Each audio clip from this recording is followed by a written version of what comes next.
Hey, y'all, and welcome back to the pod. Listen, last week I know we got a little bit out of control talking about Abraham Lincoln and hobbits, and I just want to ground ourselves here. This is not that kind of podcast. We are not silly. We are serious literary people. And so today we are going to pay for those mistakes of last week by getting deep down into the weeds of darkness and death. So you have chosen death. The other day, my daughter told me that she wasn't ever going to die. And I hope that she's right, at least for the next 50,000 days or so, right? But at some point, something in her world is going to die, and we are going to have to deal with that, as every parent does. And I, like every other parent, want to protect her from this, and I know that I can't. This world is a place of absurd beauty, right? But it's also a place of absurd cruelty. And sometimes, just sometimes, I think if we're lucky, we can walk the line between those two. Not in a Marquis de Sade kind of way or a Hellraiser kind of way. This isn't that kind of podcast either, folks, but in a bittersweet and melancholic way that helps us to resituate ourselves and our place in this world in cathartic and also generative ways. So let's get back together after the break and we'll talk about it some more with this wonderful text we have.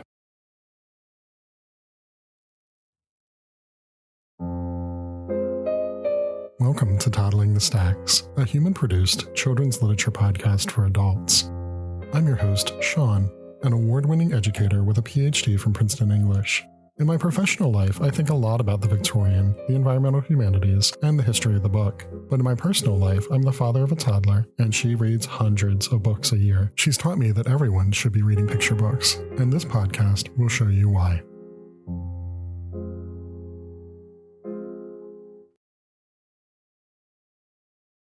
All right, folks, I know that I said we were going to get down into the deep, dark woods of things here today, but I'm really excited for this text. It is a beautiful, beautiful book that I'm excited to share with you.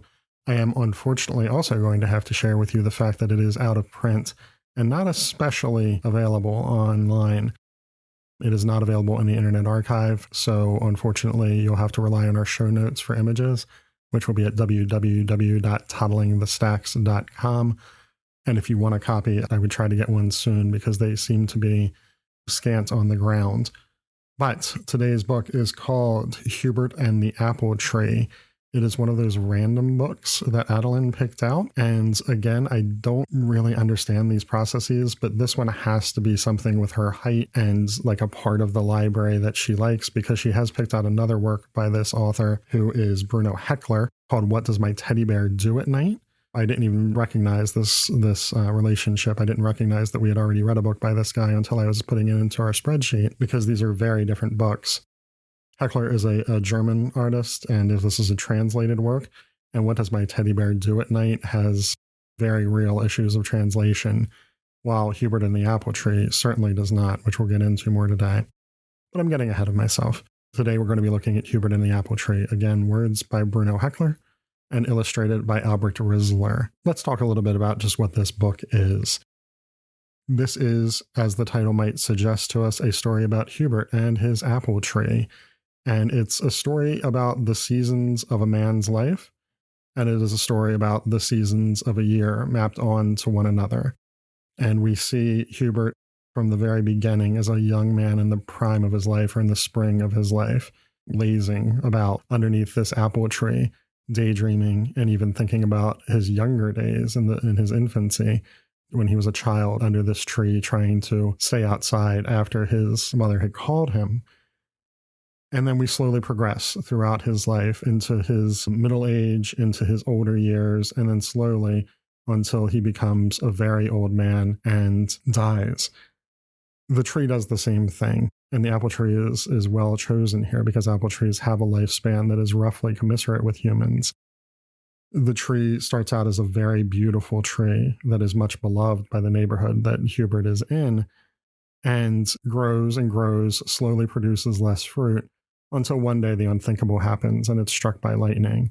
And Hubert runs out to see this and to comfort the tree. The tree becomes gnarled, disformed. The neighborhood sort of turns against it. The community turns against it and wishes that it had been chopped down because it's no longer the beautiful tree it once was. And Hubert makes the decision in his own old age to go to a nursery to buy a new tree and to plant it alongside the old tree so that as it grows, it will become a crutch for the older tree that will keep it upright. The two together form this sort of symbiotic relationship that matches the relationship of Hubert and the tree. Until one day in the winter, as we might expect, a very old Hubert walks outside, talks to the tree, and then walks back inside, after which the tree falls to the ground, and we have to believe that Hubert dies as well. And again, this is presented as a single season mapped over the course of decades of Hubert's life. And it's a book that teaches us that death is a natural part of life, both visually, narratologically, and even just in the very roots of its diction. I want to do a little bit of a deep reading today. This is not a long text, but it is a text in which each page contains quite a lot of material. It doesn't shy away from advanced diction at all. You'll see words like indescribably, preoccupied, deafening, mischievous. And while the sentence structure isn't complex, it's often at most just compound sentences with two independent clauses, they're not short. And it is highly descriptive language. There's modifiers for almost every noun. And while there aren't a great deal of adverbs, the verbs that are used are colorful and well chosen. Very few instances of to be here. We talked about the issues of translation in the beginning for his previous work, What Does My Teddy Bear Do at Night? Not the case here at all. This is beautifully translated by someone who really understood the gravity of the text with which they were working and really understood the weight and work that verbs do in our language. And I just want to, I think, read some of this text to us, which we've never done before. This is the very first page. Hubert lived at the edge of a small town. He was a friendly man with a mop of curly brown hair, small round spectacles, and kindly twinkling eyes. His wooden house had grown crooked with age. It stood far back from the street, coyly concealing itself behind a large, spreading apple tree in a meadow strewn with wildflowers. Every morning, when Hubert looked out at that beautiful tree, his spirits rose. Every evening, when he came home from work, he would sit by his window and watch the birds in the tree's leafy crown. There is more to watching trees than you might think, because they are constantly changing. In spring, they deck themselves in dazzling blossom while their new leaves unfurl in the warm sunshine, and bees buzz around them looking for nectar. In summer, when the hot sun blazes down, people are grateful for the cool green shade they offer. In autumn, the wind toys with their tawny leaves and scatters them carelessly across the fields and streets. Then winter comes, and blankets their bare branches with snow. Hubert often lay under his apple tree, remembering how he had climbed it as a child. All too often, he had hidden in its thick canopy of leaves when his mother called him to come indoors before he was ready. There's a few things that I want to point out from there.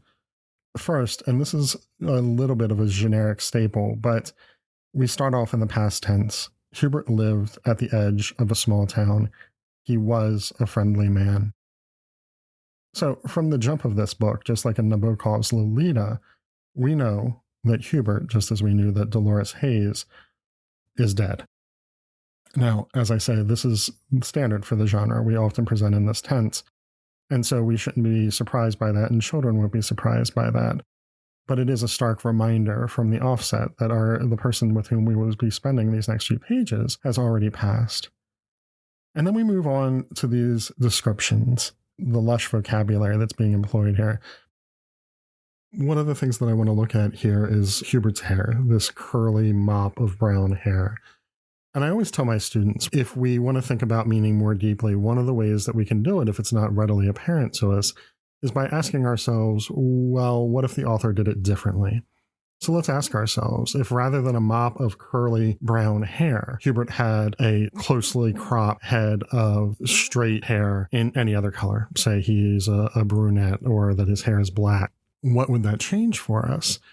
One, the idea of the mop of curly brown hair can only apply to curly hair, right? We don't talk about mops of straight hair. The mop is the unruliness of the curly hair. We kind of already know this. It's somewhat redundant in the idea of his hair being curly, but it adds an extra layer onto there that suggests that not only is Hubert's hair unregimented by nature, and that it's curly and unruly to begin with as a result of his DNA, but it's also unregimented by choice. So these are two instances where he's pulled away, if we want to read deeply into this, where he's pulled away from society and societal expectations of the sort of closely shorn hair that men often have, and instead embrace something more natural. Because, of course, the only animals that regularly cut their hair are humans. And this is an alignment with societal and unnatural expectations as a result. So this is one way that we see Hubert being placed in a system that is more closely aligned with nature than with society. And we have this same thing happen with the later mention of work. That's the only mention that we hear in the entire book about work. We have no idea what Hubert has done for a living in his life. We have no idea what he does out in society. His main relationship is between him and this tree. I also want to think about the meadow strewn with wildflowers. Strewn is such a wonderful word here because what is being suggested is not a manicured garden. This is not any space that has had human hands laboring on it. And it is not a field purely of wildflowers. It is rather a more chaotic space where wildflowers are populated largely throughout, which means that it has not been cared for by humans. It has not been overseen by humans. The wildflowers have populated themselves, and they've probably been populated also by birds and things. And so if we imagine this instead to be a lawn, the suburban lawn that we're all familiar with, what does that change for us? What does that change for us about Hubert? What does it change for our understanding of his character? And in the same breath, if this is entirely wildflowers, if he's made a concentrated effort to get rid of all of the sort of C4 grasses and replace them entirely with wildflowers, what does that tell us about Hubert? But the fact is that this is a far more natural process. This is part of the chaos of nature. When we come to the next page and we get to this narratorial direct address of you, this is something that is meant specifically to draw us out of our immersion into this relationship with Hubert. Everything that we have before this is designed to just create the very familiar and comfortable immersion into the setting and exposition of this story. And then all of a sudden we get pulled out into this notion of, well, you have trees in your world and you might be interested in trees and in watching trees.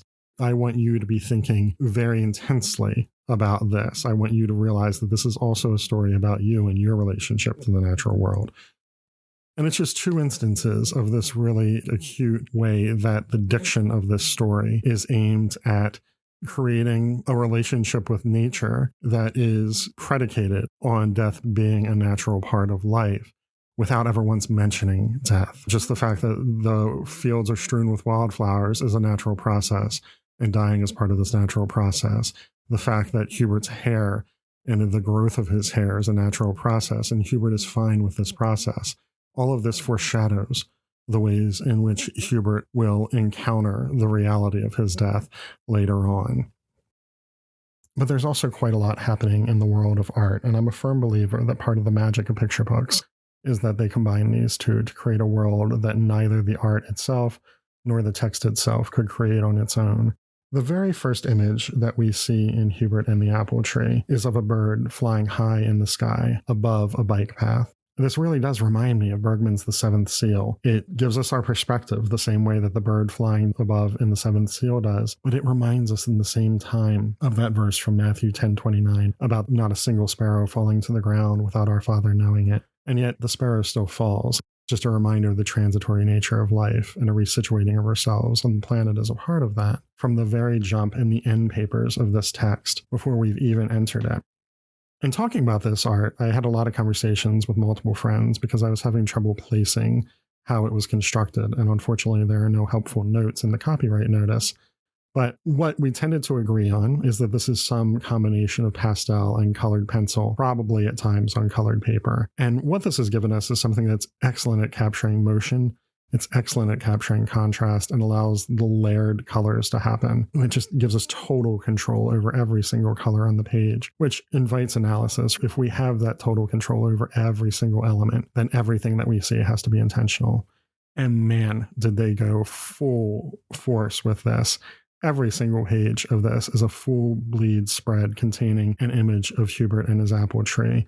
Everyone is a work of art, and I think this is part of the reason why the text itself becomes so long, where the book itself is not really that long is because we want children to look at these images and to explore these images more because they are loaded with just texture and the detail of life. So on the very first page, we talked about the house being crooked with age. And if you're looking online, you'll see that the alignment of the text, which of course is straight as we might expect, does not match the casement window against which it is displayed. So we see the unusual lines of the house, the crookedness of the house. But if we're careful, we also notice that there's a carpenter bee next to this window, which is eating a hole into the home, foreshadowing of a notion of everything having its time and everything having its place. This house, too, will eventually return to nature, despite how impossible that seems to us in our own lives and our own conceptualizations of homes.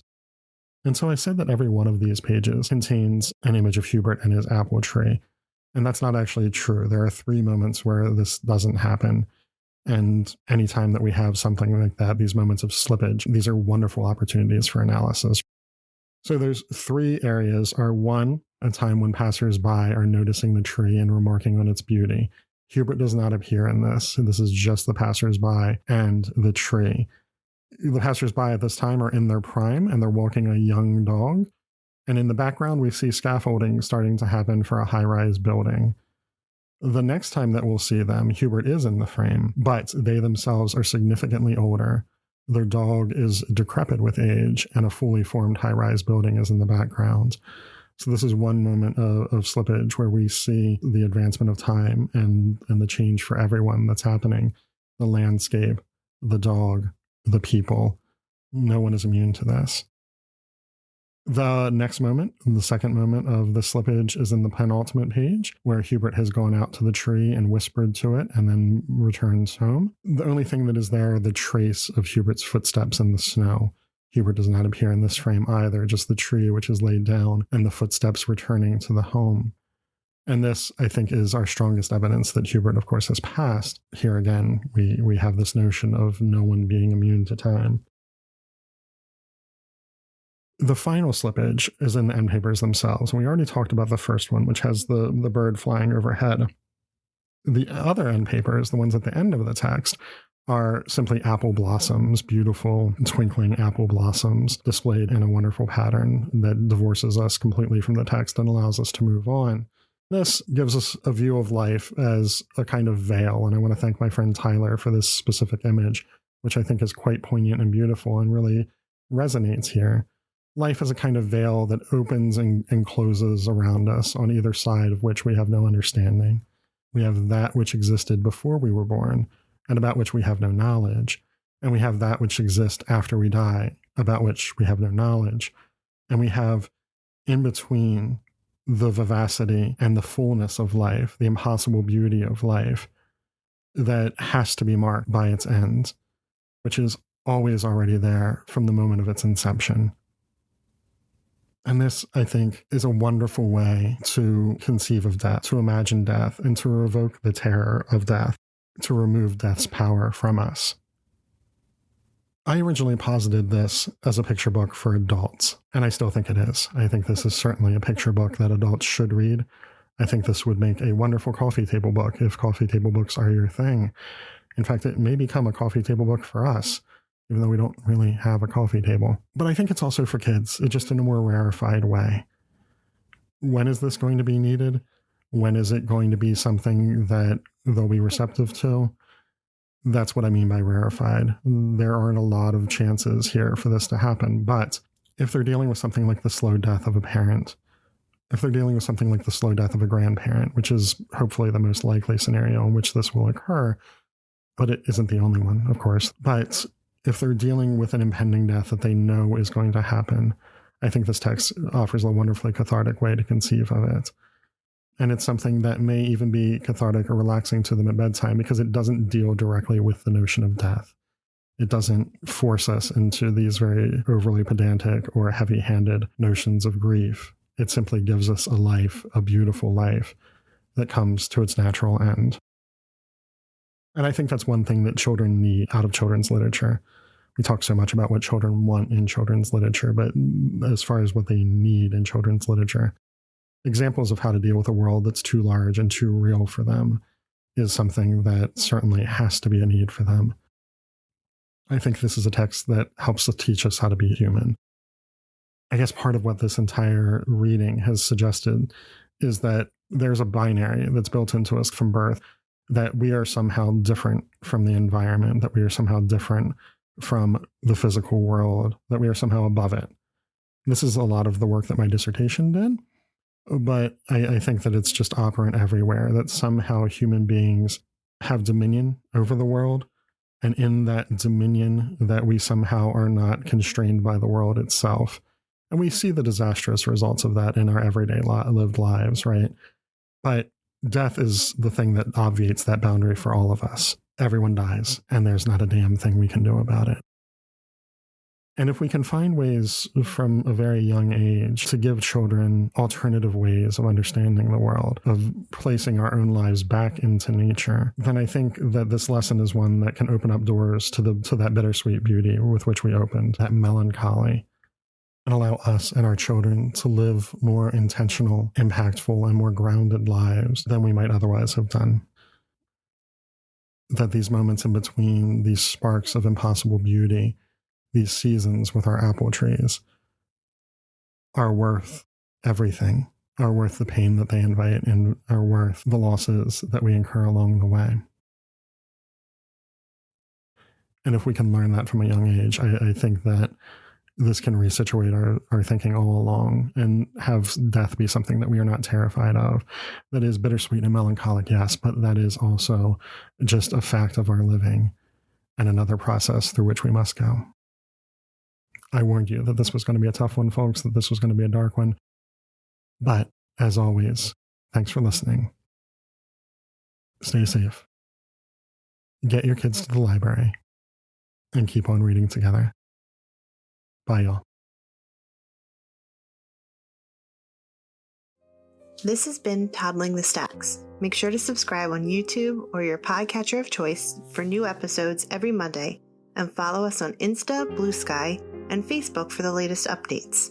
If you like what you hear, leave us a review. Keep up with Adeline's reading now, find links to buy your favorites, and more at toddlingthestacks.com. Address questions or concerns to pod, that's P-O-D, at toddlingthestacks.com. Graphics for today's show were created by Emily Tatro. Make a website so people can hire you, Emily. Thanks for watching. We'll see you next week.